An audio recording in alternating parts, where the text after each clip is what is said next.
Assalamualaikum warahmatullahi wabarakatuh. Apa kabar teman-teman semuanya? Kalau ditanya apa kabar, jawabnya apa?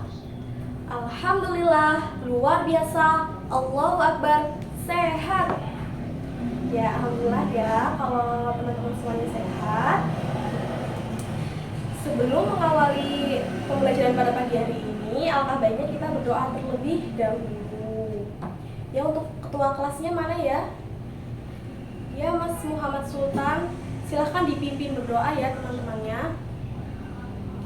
Bismillahirrahmanirrahim.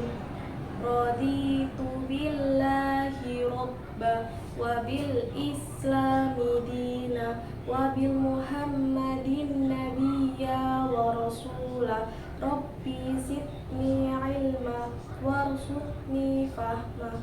Amin. Ya, setelah berdoa kita absen terlebih dahulu ya. Pada berangkat semua nggak nih? Bu Guru absen dulu ya satu-satu. Kalau yang dipanggil angkat tangan ya. Ya, yang pertama Mbak Wahdah Nadifatul Maula, berangkat ya.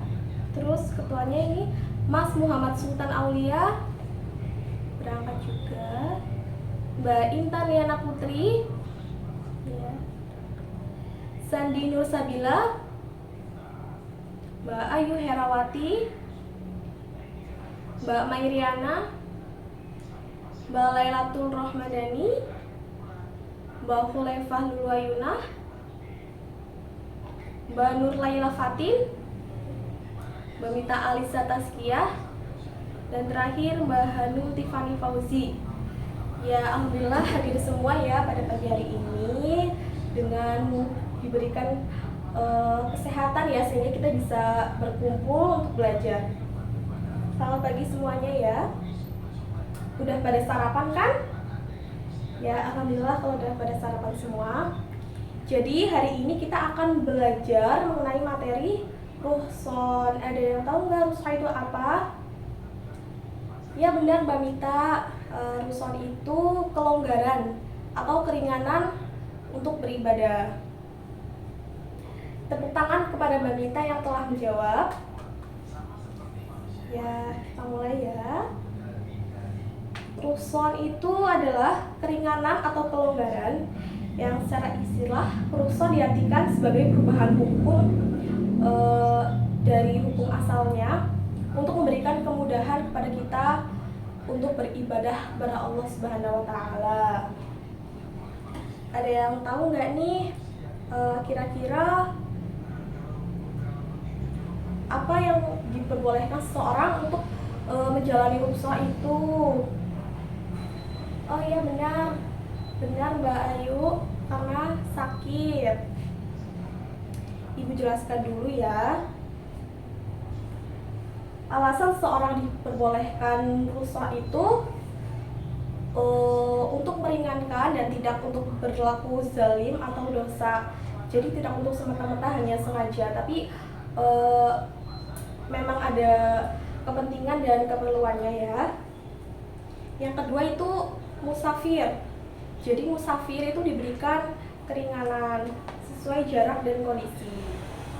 Misal nih, teman-teman semua kan tahun depan study tour ya, naik bis atau naik kereta itu sholatnya bagaimana?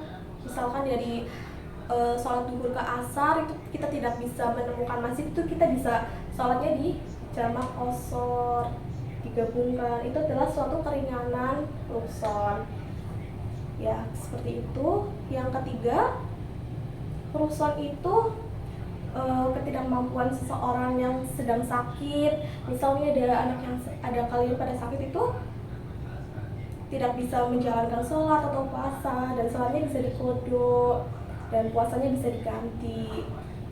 Yang terakhir itu ruhson bertujuan untuk menghilangkan kesulitan dan menghendaki keringanan-keringanan. Ada yang tahu nggak ruhson itu ada apa aja? Oh ya benar Mbak Hanum, ada 4. Ya, ibu jelaskan lagi ya. Ruhson itu ada 4. Yang pertama rukun dalam sholat, yang kedua rukun dalam puasa, yang ketiga rukun dalam zakat, yang terakhir rukun dalam haji. Rukun dalam sholat itu ketika kita akan sholat tadi saat berpergian jauh, kita diberi keringanan untuk menjamak qasar sholat kita, menggabungkan sholat kita, dan atau saat kita sedang di kereta kita bisa sholat walaupun tidak menghadap ke kiblat. Itu adalah suatu keringanan yang diberikan oleh Allah. Yang kedua itu rukun dalam puasa. Jadi untuk di dalam puasa itu kita diberikan keringanan berpuasa bagi orang yang sakit. Jadi orang yang sakit itu dalam Ramadan itu boleh tidak berpuasa, tapi bisa diganti setelah puasa Ramadan selesai, diganti. Lalu orang yang sakit, orang yang haid dan nifas itu boleh tidak berpuasa. Lalu orang yang lansia seperti mbah-mbah, mungkin sudah pikun, itu bisa tidak berpuasa, itu tidak apa-apa. Yang ketiga itu rukun dalam zakat. Ada yang tahu nggak? Ya, rukun dalam zakat itu kita mendapat keringanan zakat berupa beras. Jadi zakat itu kita untuk membantu orang-orang yang kurang mampu, dan zakat itu bisa diwakilkan oleh orang lain. Dan terakhir rukun haji. Haji itu adalah ibadah yang diberikan oleh Allah dan mendapatkan rukun. Yang pertama itu haji itu dilakukan 1 kali seumur hidup, paling tidak 1 kali seumur hidup ya. Yang kedua itu bila mampu ya, jadi kita jika sudah mempunyai dana dan kesehatannya fit, kita bisa melaksanakan haji dan mempunyai uang cukup untuk berangkat haji ya. Ya, semua materinya ini. Jadi teman-teman itu ada yang ingin ditanyakan tidak mengenai materi tadi? Jadi rukun itu ada berapa? Ya benar, ada 4 rukun dalam sholat, puasa, zakat, dan haji. Dan sekarang ibu akan membagi kelompok ya, dibagi menjadi 4 kelompok.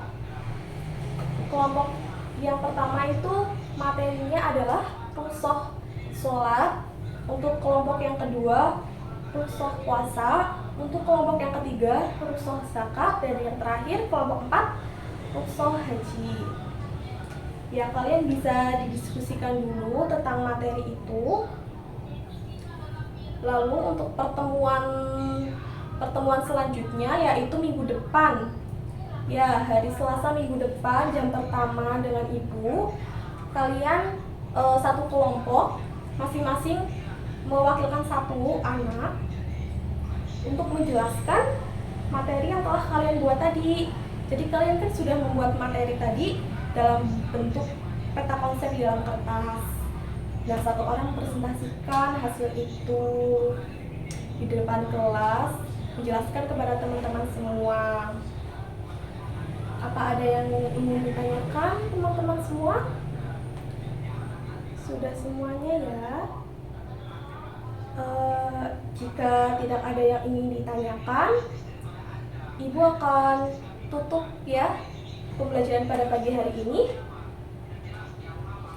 Ya, jadi kesimpulan tadi, puasa itu adalah suatu keringanan atau pelonggaran yang diberikan oleh Allah untuk kita semua umat muslim dalam menjalankan ibadahnya. Seperti itu ya anak-anak. Jangan lupa PR yang ibu berikan tadi dan kerjakan soal halaman 260 ya. Itu ABC-an. Minggu depan kita bahas. Ya, ibu tutup ya. Pada kesempatan hari ini kita tutup. Ya, ketua kelasnya tolong pimpin teman-temannya untuk berdoa ya, dengan membaca surat Al-Asr dan kafaratul majlis. Bismillahirrahmanirrahim. wal 'asri innal insana lafi khusrin illal ladzina amanu wa 'amilus sholihati wa tawassaw bil haqqi wa tawassaw bis sabr. Subhanakallahumma wa bihamdika astaghfiruka wa atubu ilaik. Wassalamualaikum warahmatullahi wabarakatuh.